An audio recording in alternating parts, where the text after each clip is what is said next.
Hello chaps, here's another one in the collection. I thought I'd show you.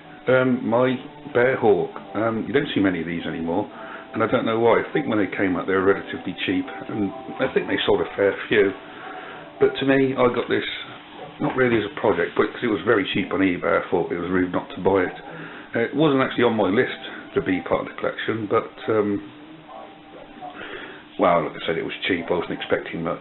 It actually came with the Mark IV. Mark 5, sorry, Techniplus Accoms, which was superb because I like the radio gear anyway. I didn't have one, and when it turned up, it was in relatively good condition. All I had to replace was this hub here, which had a crack in it. Now I own the car and actually use it, it's one of my favourites. It's such a nice buggy to drive, even with the pogo stick, shock absorbers. It's a lovely car, very underrated in my book.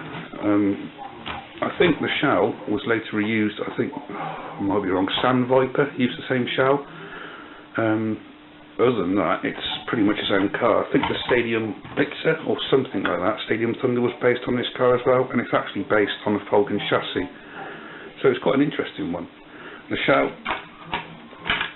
is a bit of a wreck, but I like the patina.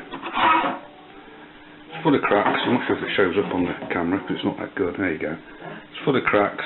The stickers are MCI, so I wasn't going to spend a fortune on it as it is a used car.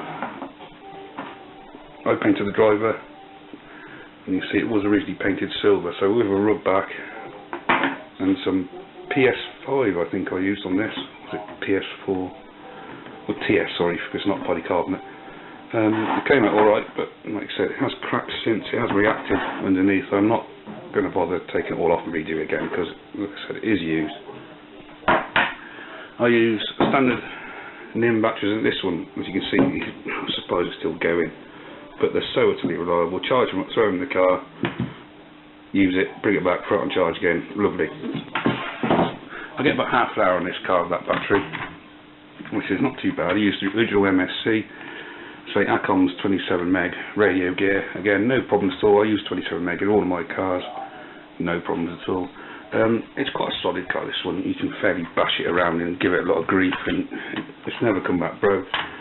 So I think the gearbox is Falcon as well, or derived from the Falcon. I know the floor pan is Falcon, but I think the rest of the car is Bear Hawk or this class, this chassis. The tyres, I cannot get front tyres for this, not the original Bear Hawk ones. I think you can fit Grasshopper 2 and say Falcon front tyres, but I'd like to get the original Spike ones. I can't find them anywhere. That's why they're bold as a coot. Rear ones are the same as the Manta Ray Dirt Thrasher, so you can get those quite easily. So I thought, treated to a pair of rear ones at least. It handles remarkably well for what it is. It's relatively light on the front end, so it's a bit skitty, but compared to a Hornet, this is easy to drive, lovely to drive. Like I said, it's a very underrated car from Tamiya, and it's a shame I doubt they'd re-release it, but it is such a nice thing to own. It's one of those cars you throw a battery in, take it with a blast, bring it back, give it a good clean, put it back on the shelf, no issues at all. It's a solid car. So there we go, chaps. What more can I say? It's got standard 540 motor in. Nothing special. Goes pretty well actually. It's quite quick. Standard setup. It's been fully ball raced, and that's it. It's just used and loved and, well, abused sometimes. Goes out in all weathers. It just takes it. It's a lovely car. Mechanical setup.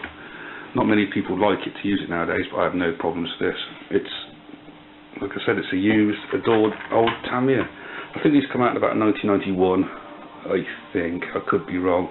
So I got it just because it was cheap and ended up falling in love. It's one of my most used cars and one of my favourites of all things.